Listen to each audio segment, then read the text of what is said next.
Hello दोस्तों, कैसे हैं।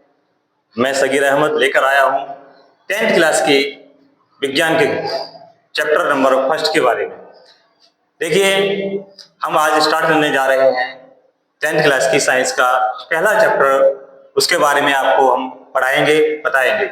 देखिए, पहला चैप्टर है हमारा रासायनिक अभिक्रियाएं एवं समीकरण। तो देखिए दोस्तों, ये जानेंगे हम कि रासायनिक अभिक्रियाएं और समीकरण कैसे सॉल्व करते हैं। तो बोर्ड एग्जाम की दृष्टि से हम सबसे पहले देखेंगे कि रासायनिक अभिक्रियाएं हमारे लिए कितनी आवश्यक हैं, कैसी हैं। देखिए, हम अगर एक्सरसाइज डायरेक्ट सॉल्व करते हैं तो हमें ये नहीं पता चलेगा हमारी अभिक्रिया कौन सी है। तो इन सब को जानने से पहले हम पता करेंगे कि रासायनिक अभिक्रिया को हम कैसे पहचानते हैं, क्या होता है। तो उसके बोर्ड एग्जाम में आपके परिभाषाएं भी आती है इसकी। हम स्टार्ट करेंगे रसायन विज्ञान का 10th क्लास से पहला चैप्टर रासायनिक अभिक्रिया एवं समीकरण। तो देखिए, सबसे पहले हम रसायन विज्ञान स्टार्ट कर रहे हैं तो उसकी एक छोटी सी एक लाइन की परिभाषा दे देंगे संक्षेप में, उसके बाद आगे जानेंगे।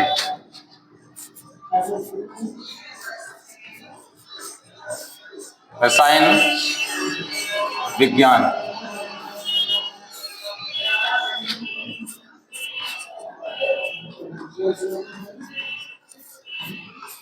रसायन विज्ञान किसे कहते हैं। तो देखिए, इसकी परिभाषा हम देंगे आपको। एक छोटी सी परिभाषा याद रखनी है आपको। रसायन के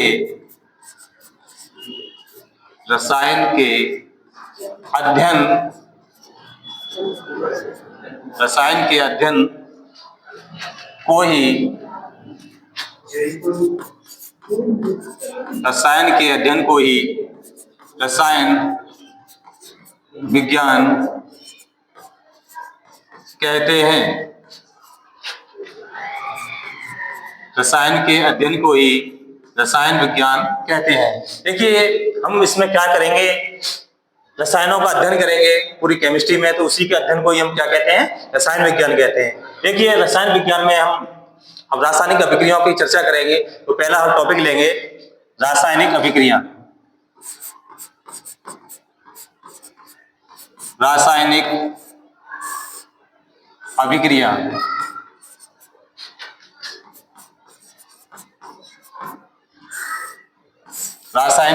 अभिक्रिया केमिकल रिएक्शन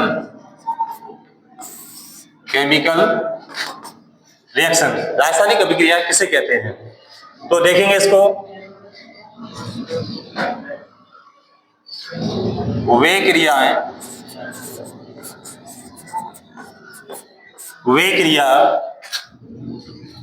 जिसमें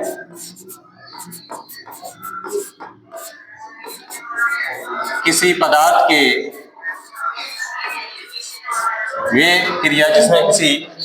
के संगठन, गुण,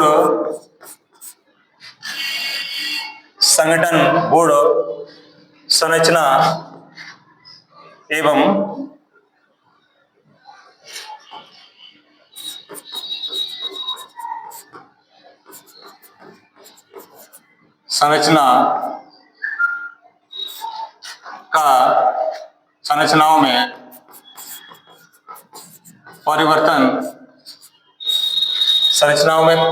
संरचनाओं में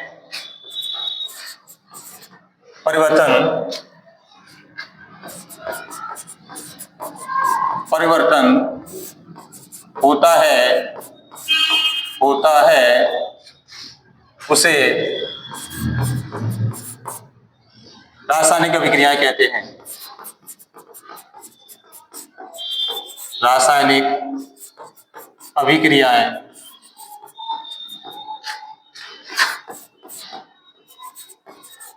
कहते हैं।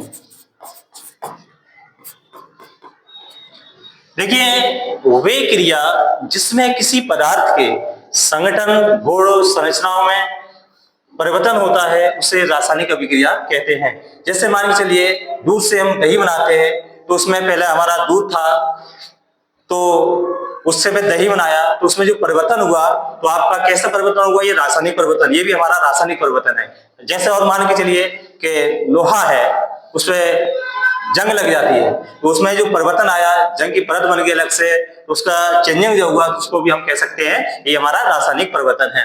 तो देखिए रासायनिक परिवर्तन के बाद अब हमारी जो अभिक्रियाएं हैं वो निम्न प्रकार की होती है आपके, तो लिख सकते हैं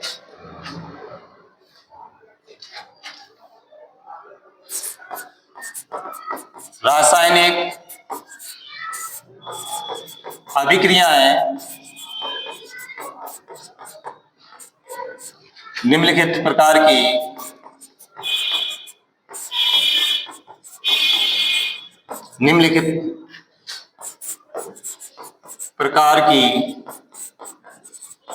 होती हैं।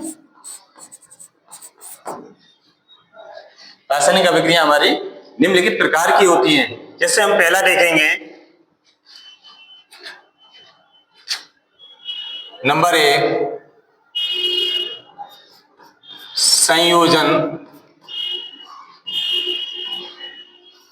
संयोजन या योगात्मक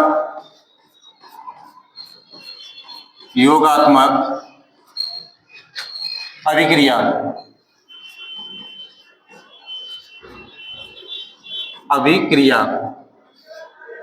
संयोजन या योगात्मक अभिक्रिया। तो जानेंगे संयोजन या योगात्मक अभिक्रिया किसे कहते हैं। तो देखिए इसकी परिभाषा संक्षेप में, दो या दो से अधिक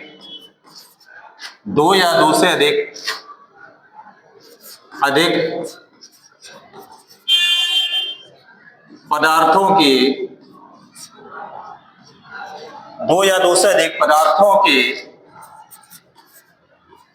संयोग से केवल एक पदार्थ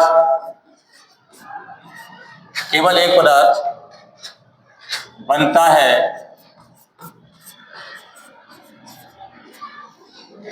दो या दो से अधिक पदार्थों के संयोग से केवल एक पदार्थ बनता है, उस अभिक्रिया को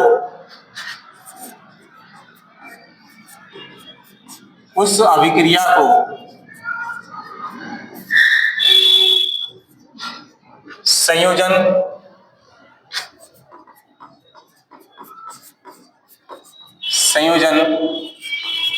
अभिक्रिया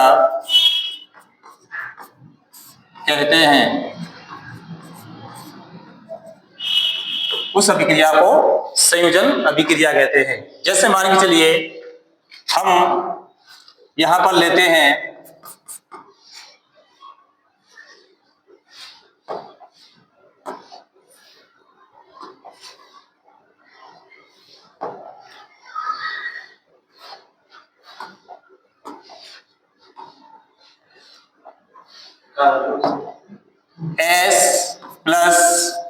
S+O2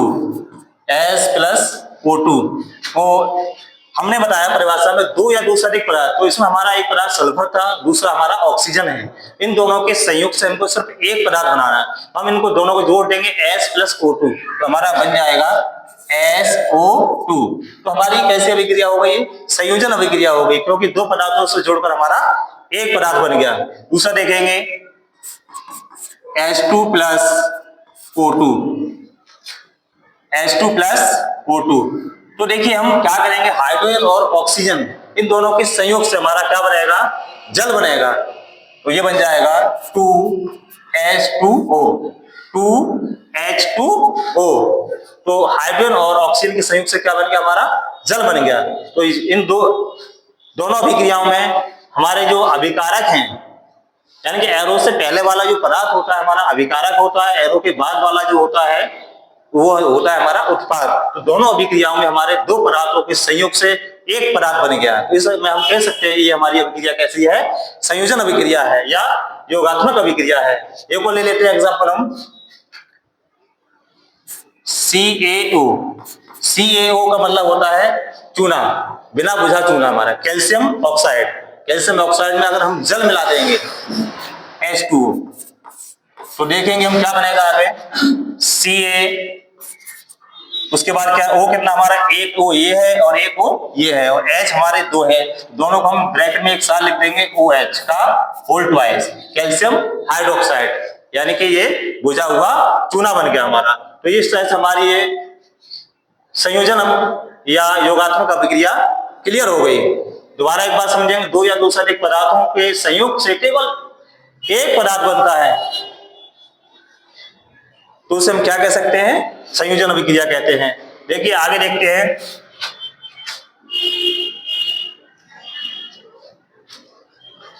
नंबर 2 देखते हैं।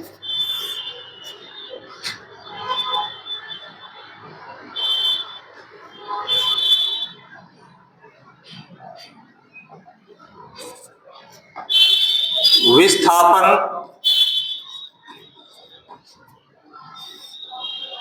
या प्रतिस्थापन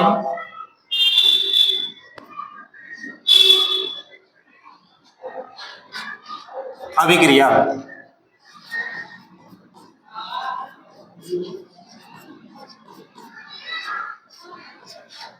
विस्थापन या प्रतिस्थापन अभिक्रिया।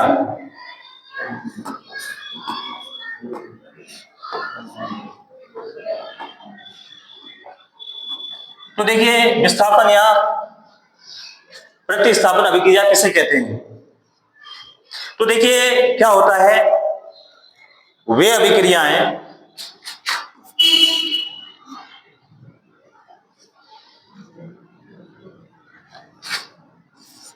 वे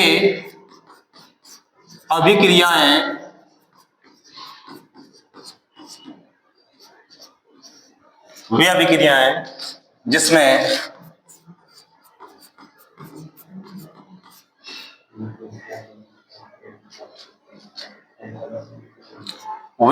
जिसमें उसके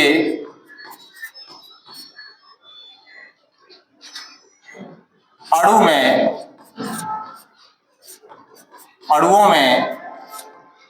वे अभिक्रियाएं जिसमें उसके अणुओं में किसी एक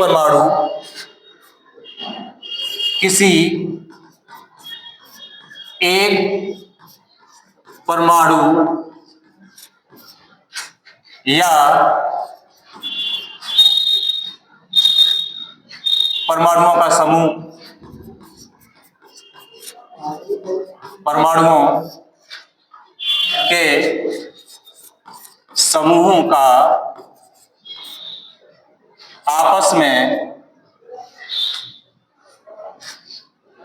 वे अभिक्रियाएं जिसमें उसके अणुओं में किसी एक परमाणु या परमाणु के समूह का आपस में अदला बदली होती है, परिवर्तन होता है, उसे हम विस्थापन या प्रतिस्थापन अभिक्रिया कहते हैं। या कह सकते हैं वे अभिक्रिया जिसमें उसके अणुओं में किसी एक परमाणु या परमाणु के समूह में उसके आपस में एक्सचेंजिंग होती है, अदला बदली हो जाती है अणुओं की, उसे हम कह सकते हैं विस्थापन या प्रतिस्थापन अभिक्रिया। वे अभिक्रिया जिसमें उसके अणुओं में किसी एक परमाणु या परमाणुओं के समूह का आपस में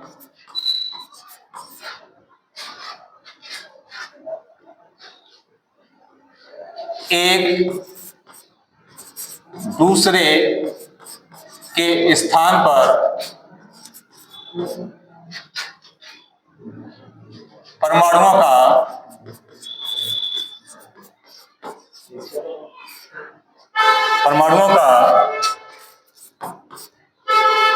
प्रतिस्थापन होता है या अदला बदली होती है।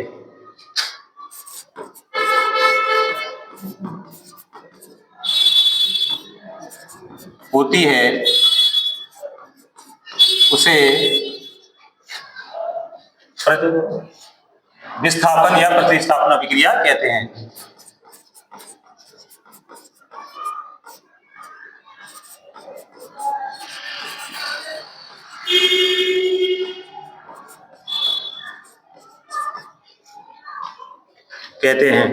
जैसे मान के चलिए, आपको एग्जांपल ले लीजिए, जैसे कॉपर सल्फेट का विलयन है, एक साधारण सा बता दूं आपको कि जैसे हम एक चौक ले लिया हमने, हमारे हाथ में चौक है, उसको हम अगर हम पानी में डुबो दें तो पानी के कण उसमें आ जाएंगे चौक में, और चौक के कुछ कण क्या जाएंगे उसमें पानी में चले जाएंगे। तो हम इसको कह सकते हैं कि हमारी प्रतिस्थापन अभिक्रिया होगी। उसी प्रकार से अगर हम CuSO4 कॉपर सल्फेट के विलयन में अगर आयरन की छड़ को डाल देंगे, आयरन की छड़ को डाल देंगे तो क्या करेगी ये, उसको कॉपर को क्या करेगी, विस्थापित कर देगी। तो हमारा बनेगा FeSO4 प्लस Cu। तो यहाँ पर कॉपर के स्थान पर क्या आ गया, आयरन आ गया, और आयरन के स्थान पर क्या पहुंच गया, कॉपर पहुंच गया। तो आपस में परमाणुओं का क्या हुआ, इसमें अदला बदली हुआ, एक्सचेंजिंग हुआ दोनों में। इस प्रकार से हम कह सकते हैं कि हमारी अभिक्रिया प्रतिस्थापन अभिक्रिया है। दूसरा हम देख ले रहे हैं, इसके अलावा Zn ले लो, CuSO4 ले लो, जिंक की रॉड को हमने कॉपर सल्फेट के विलयन में डाल दिया, तो यहां पर क्या करेगी ये, ZnSO4 प्लस Cu, ये भी कॉपर को क्या कर देगी, विस्थापित कर देगी। तो इसको हम कह सकते हैं कि हमारी प्रतिस्थापन अभिक्रिया है। ठीक है, अगला देखेंगे। इसके बाद अगला आता है हमारा तीसरा, अनुत्क्रमणीय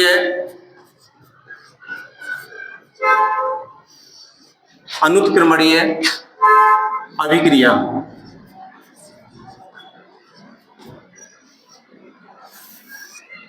इरिवर्सिबल रिएक्शन। देखिए, अनुत्क्रमणीय अभिक्रिया क्या होती है, वे अभिक्रियाएं जो केवल एक ही दिशा में संपन्न होती हैं, जो सिर्फ एक ही दिशा में चलती हैं। जैसे ये हमारा एरो का सिंबल होता है हमारा, इसका मतलब होता है दिशा दर्शाता है। तो जो एक ही दिशा में अभिक्रिया हमारी होती है वो सब हमारी कैसी होती हैं, अनुत्क्रमणीय अभिक्रिया होती है। जैसे लिख लेते हैं हम परिभाषा इसकी, वे अभिक्रियाएं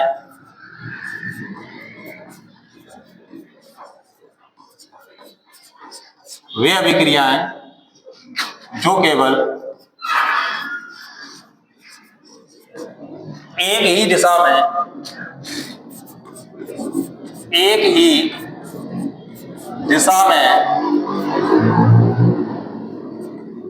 संपन्न होती है,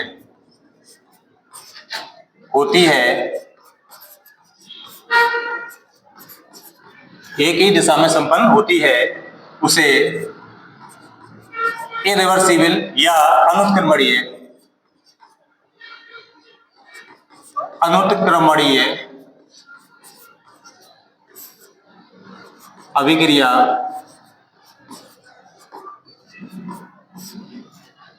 अभिक्रिया कहते हैं।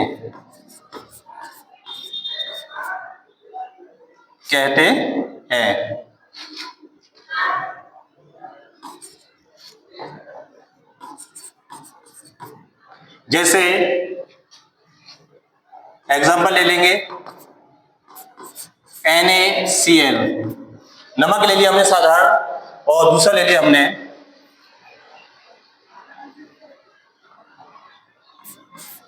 AgCl, नमक, और हमें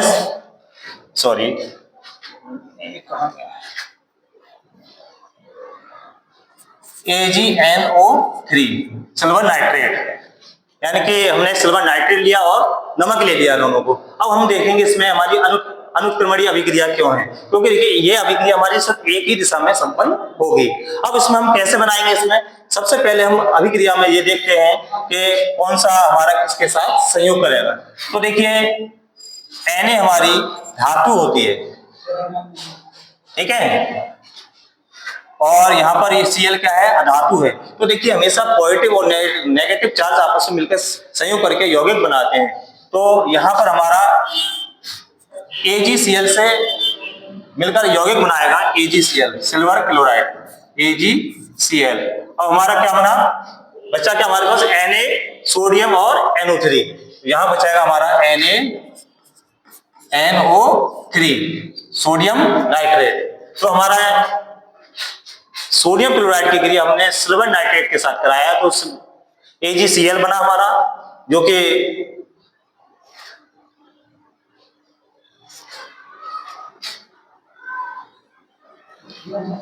हमारा क्या है, सिल्वर क्लोराइड है और सोडियम नाइट्रेट बचा।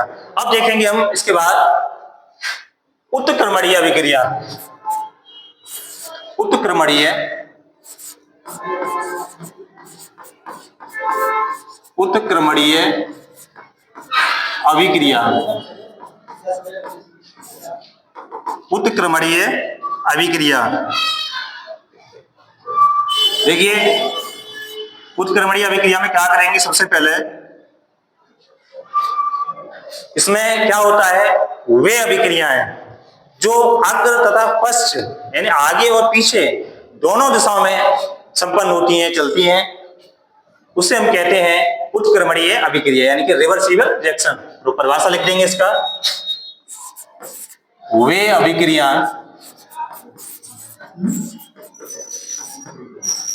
जो अग्र तथा पश्च दोनों दिशाओं में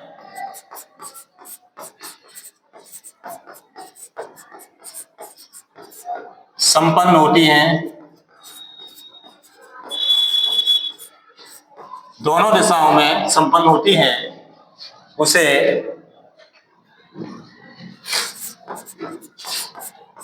उत्क्रमणीय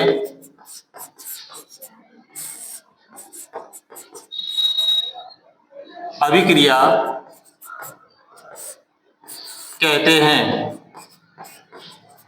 देखिए, इसका एक सिंबल होता है रिवर्सिबल का, ये वाला, अग्र और पश्च दोनों दिशाओं में।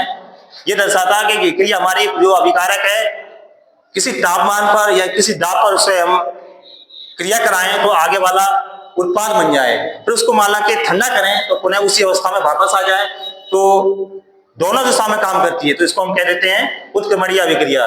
सिंबल होता है हमारा आधा एरो के निशान आगे आधे पीछे। तो इसका एग्जांपल ले लेंगे, जैसे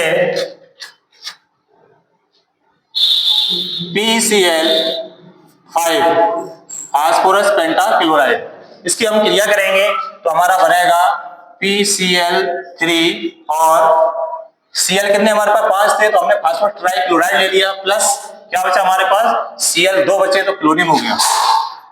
तो ये हो गया हमारा। दूसरा देख लेंगे हम,